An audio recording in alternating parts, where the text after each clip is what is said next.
Hello, good morning. और आप लोग सब कैसे हैं? बतलाइए ज़रूर। और आप लोगों को जिस तरीके से दिखाई पड़ रहा है, मैं करेली को काट रही हूँ। तो करेली का आप लोग बहुत तरह का मतलब कि रेसिपी खाए होंगे, पर ये कुछ नया है और इसे मैं भी यूट्यूब से ही सीखी हूँ और मुझे अच्छा लगा था, तो मैं आज वही रेसिपी आप सबों को बतलाने वाली हूँ। और आप लोगों में से कितनों ने इस तरीके का खाया है? और मुझे काटने में बहुत मेहनत करना पड़ रहा था, है ना, क्योंकि उसे पतला पतला काटना था। अगर मैं ज़्यादा दबाव बनाती तो वो टूट भी सकता था। तो थोड़ा अपना प्यार से मैं उसे काटने की कोशिश कर रही थी। दे आप जिस तरीके से आप लोगों को दिखाई पड़ रहा है, कभी बड़े चाकू तो कभी छोटे चाकू का इस्तेमाल मैं कर रही हूँ। तो आप लोग भी इसे बना सकते हैं, खा सकते हैं, कोई दिक्कत नहीं है। और इस तरीके से पूरा गोल गोल मैं काटी थी, पर मुझे ऐसा लगा कि इसे पकने पकाने में थोड़ा दिक्कत आएगी, है ना। तो ये गोल ही है, पर मैं इसे बाद में काट के 2 टुकड़े में करके अलग अलग कर दी हूँ, जिस तरीके से आप लोगों को दिखाई पड़ रहा है। और बाद में मैं 2 टुकड़ों में करके इसे बनाई और बहुत मेहनत से इसे मैं पतले पतले टुकड़ों में काटी। तो पूरे ब्लॉग में आप लोग बने रहिएगा और मैं इसे किस तरीके से बनाई हूँ आप लोग देखिएगा और बनाने की कोशिश कीजिएगा। और ये बहुत ही टेस्टी बना था। ये मैं वॉइस ओवर कर रही हूँ, इसलिए बतला रही हूँ, ठीक है ना। इसके बाद में काटने के बाद में इसे मैं नमक दे करके 1 घंटे छोड़ दी थी, ताकि उसमें से जो भी कड़वापन है, कड़वाहट जो है, जो आप लोग सब कोई करेली बनाते हैं और करेली बनाने के विभिन्न तरीके हैं, कहना चाहिए। तो उसका 1 घंटे छोड़ने के बाद उसमें से जितने पानी थे, उसके कड़वे पानी, उसे मैं निकाल दी थी, है ना। उसके बाद का प्रोसेस जो है उसमें आप लोग बने रहिए और देखिए कि मैं क्या की हूँ और कैसे बनाई हूँ इसे।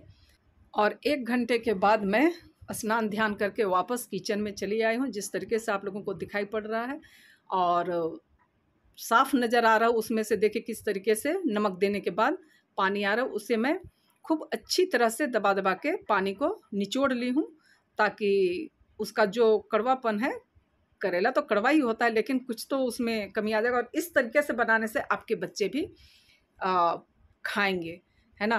हालांकि कुछ बहुत कड़वाहट रहती है इसमें भी, पर कोई बात नहीं, इतना कड़वा तो खाना ही चाहिए हम सबको।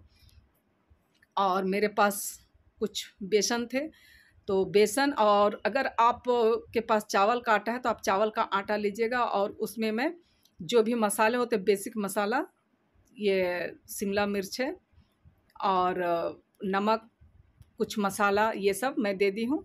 और मेरे पास चावल के आटे नहीं थे, तो बेसन में मैं कॉर्नफ्लोर दी हूँ। अगर चावल का आटा रहने से वो और ज़्यादा कुरकुरा और अच्छा बनता है, ठीक है ना। तो सारे बेसिक मसाला दे दी हूँ और उसके बाद में एक एक करके करेली का जितना भी कट मैं बनाई हूँ, उसे पहले सूखा इस तरीके से अच्छी तरह से उसमें दे दी हूँ, ताकि उसका जो पानी है उसमें अच्छी तरह से बेसन और कॉर्नफ्लोर जो है उसका आटा लग जाए।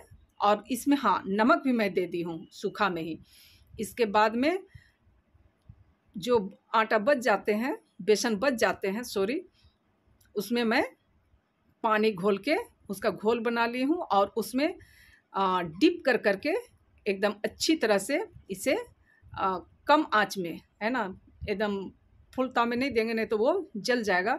और कम ताव कर करके उसे अच्छी तरह से फ्राई कर लेंगे, कुरकुरे, जिस तरीके से आप लोग सबों को दिखाई पड़ रहा है। और ये बन करके तैयार हो गया है। इसी तरह से एक एक करके मैं सब बना लेती हूँ। चलिए आप लोग बने रहिए, है ना।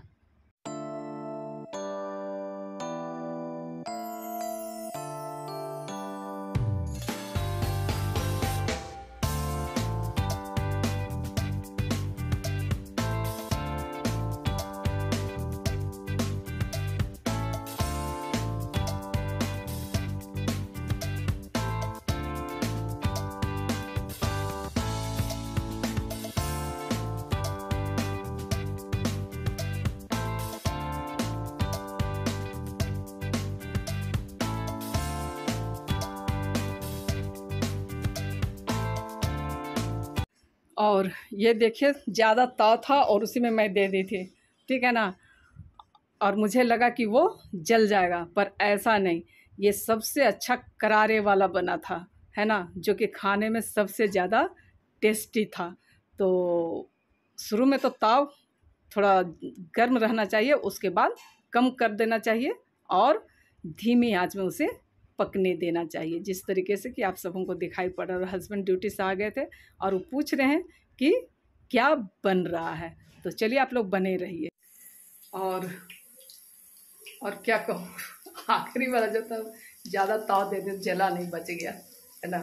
अब तेल काफ़ी गर्म हो गई थी। तो चलिए अब ये हो गया और हस्बैंड भी आ गए हैं, फ्रेश वगैरह होते हैं, उसके बाद हम लोग खाना खाते हैं।